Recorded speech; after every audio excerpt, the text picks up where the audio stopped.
جو آج کل یہ امپورٹڈ حکومت جو آئی ہوئی ہے، یہ وہ جو کہتا ہے یہ کرتے ہیں۔ وہ بگوڑا نہیں ہے، بگوڑا نواز شریف اور 30 سال سے اس ملک کو لوٹا ہے، وہ باہر لندن میں پڑا ہے، اس کا ایک کتنا کمپنی ہے پاکستان سے باہر، کتنا کمپنی۔ یہ سب جھوٹ بولتے ہیں۔ خان صاحب اگر ایسا انسان ہوتا نا تو اتنی مخلوق اس کے پیچھے نہ ہوتی۔ سمجھ ڈالو، میں بھی ایک ہم کسب آدمی ہوں، مزدور کار ہوں، لیکن اس کی باتوں میں اثر ہے۔ ان چوروں سے جان چھوٹی جائے تو اچھا ہے بس۔ کس طرح سے آج کل گزارا کر رہے ہیں؟ بجلی مہنگی، پیٹرول مہنگا، مہنگائی اتنی زیادہ بڑھ چکی ہے۔ بہت مشکل سے، اسی لیے تو ہم نکلے ہوئے ہیں کہ ملک کا کیا حال ہو گیا ہے۔ غریب اور تباہ ہو رہا ہے اور مالدار اور اچھا ہو رہا ہے۔ تو وہ لوگ کہتے ہیں، یعنی پی ڈی ایم جو موجودہ حکومت ہے وہ کہتی ہے کہ خان صاحب کی وجہ سے مہنگائی ہوئی ہے نا۔ کوئی ایسی غلط بات کرتے ہیں۔ جب خان صاحب موجود تھا تھوڑی مہنگائی ہوئی تھی، پھر اس کے بعد آپ نے دیکھا ہے کہ اب کیا حشر ہے۔ اب ایک کو بچے کو بھی پوچھو تو وہ کہے گا یہ چور ہیں۔ 5 روپے پیٹرول زیادہ کیا تھا، انہوں نے تو لانگ مارچ نکالی تھی پی ڈی ایم نے انہی کے خلاف کہ یہ چور ہے۔ جس وقت پیٹرول مہنگا ہوتا ہے تو یہ چور بن جاتے ہیں، ملک کا وزیر اعظم چور ہوتا ہے۔ اب تو خود 100 سے کراس کر دیے تو یہ چور نہیں رہے اب۔ امریکہ کہے گا تو یہ روس سے جا کے تیل لیں گے، امریکہ نہیں کہے گا تو یہ نہیں لیں گے۔ امریکہ کے غلام ہیں یہ سارے، آپ سب کو کہہ رہے ہیں۔ میں یہ جو آج کل یہ امپورٹڈ حکومت جو آئی ہوئی ہے، یہ وہ جو کہتا ہے یہ کرتے ہیں۔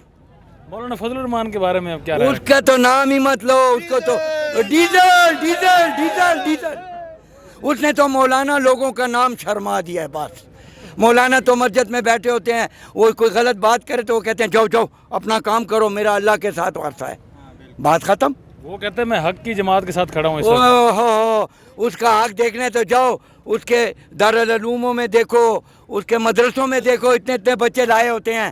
ہم تو خود آئے ہیں، چھٹی کر کے آئے ہیں، کام چھوڑ کے آئے ہیں۔ اس نے فوج بھی بنا رکھی ہے۔ وہ فوج جو ہے نا، وہ ایک گڈلی باندھ لو نا تو اس کا پتہ بھی نہیں چلے گا۔ ہماری ملک کی جو آرمی ہے نا وہ بہت ٹائٹ ہے، لیکن وہ غریب ابھی گھیرے ہوں گے کسی بات میں، تو اسی لیے، ورنہ ہماری فوج جیسی فوج ہی کوئی نہیں ہے۔ رانا ثناء اللہ کے بارے میں کیا کہیں گے؟ وہ 25 تو مئی کو جو اس نے فنا کیا اللہ ہے، اس کو خدا غرق کرے۔ میں سب سے پہلے ایک بات کروں گا، وہ جو رانا ثناء اللہ ہے نا، وہ گیدڑ، اس نے تھوڑے دن بعد وہ بات بتایا تھا کہ ہم خان صاحب کو گرفتار کریں گے، خان صاحب کو کیا ہے وہ نااہل کریں گے۔ ہم اس کو کلا پیغام دیتے ہیں، آپ اگر انسان کا بچہ ہو، ہم آپ کو ایسا گھسیٹیں گے، ایسا لٹکائیں گے۔ آپ بولتے ہیں ہم زرداری کو لٹکائیں گے، ہم آپ کو بھی لٹکائیں گے اور زرداری کو بھی لٹکائیں گے۔ یہ پٹھان جو ہے نا، پٹھان یہ بہت غیرت مند قوم ہے۔ اگر خان صاحب ہم کو اشارہ کرے، ہم پاکستان سے پھر سری لنکا بنائیں گے، پاکستان پھر وہ لوگ مثال دیں گے۔ ہم تو کیا ہے امن پسند لوگ ہیں، ہم امن پسند کر دیں کیونکہ ہمارے خان صاحب امن پسند کرتے ہیں۔ ہم وہ کیا ہے نعرہ ثناء اللہ، وہ زیادہ باتیں کرتے پھر ہم کو لڑکائیں گے انشاءاللہ۔ پاکستان کو سری لنکا جیسا بنانے سے پاکستان کے حالات ٹھیک ہو جائیں گے؟ وہ نہیں ٹھیک نہیں ہو جائے گا۔ اگر یہ خان صاحب کو ایسا اپنے حال پر چھوڑے گا بہتر ہے، ان کے لیے بہتر ہوگا۔ اگر خان صاحب ہم کو ایک کال کرے گا تو پھر بننا تو ضروری ہے، بننا پڑے گا پھر۔ ہاں، اگر خان صاحب کو نااہل کیا جاتا ہے، دہشت گردی کے زمرے میں گرفتار کیا جاتا ہے، وہ تو عدالت کرے گی نا، پھر بھی آپ لوگ نکلیں گے؟ وہ تو عدالت کرے گی، مگر پیچھے سے وار تو اس کا ہوگا نا، پیچھے وہ وار تو اس کا ہوگا۔ ہاں، حکومت کا پی ڈی ایم کا ہوگا وار۔ ہاں، پی ٹی ایم کا ہوگا وار۔ وہ بگوڑا نہیں ہے، بگوڑا نواز شریف اور 30 سال سے اس ملک کو لوٹا ہے، وہ باہر لندن میں پڑا ہے، اس کا ایک کتنا کمپنی ہے پاکستان سے باہر، کتنا کمپنی ہے آپ سوچ کر سکتے ہو۔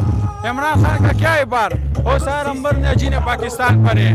ہمارے لیے خان صاحب کچھ کرے یا نہ کرے، اگر ہم اس کے ساتھ دل سے پیار کر دیں، اس کے لیے ہمارا جان مال، ماں باپ، جان، ہمارا سب کچھ قربان ہے خان صاحب کے لیے۔ کب تک دوبارہ نیا پاکستان دوبارہ سے بنتا ہوا دیکھ رہے ہو؟ انشاءاللہ 2023 میں بنے گا انشاءاللہ۔ خان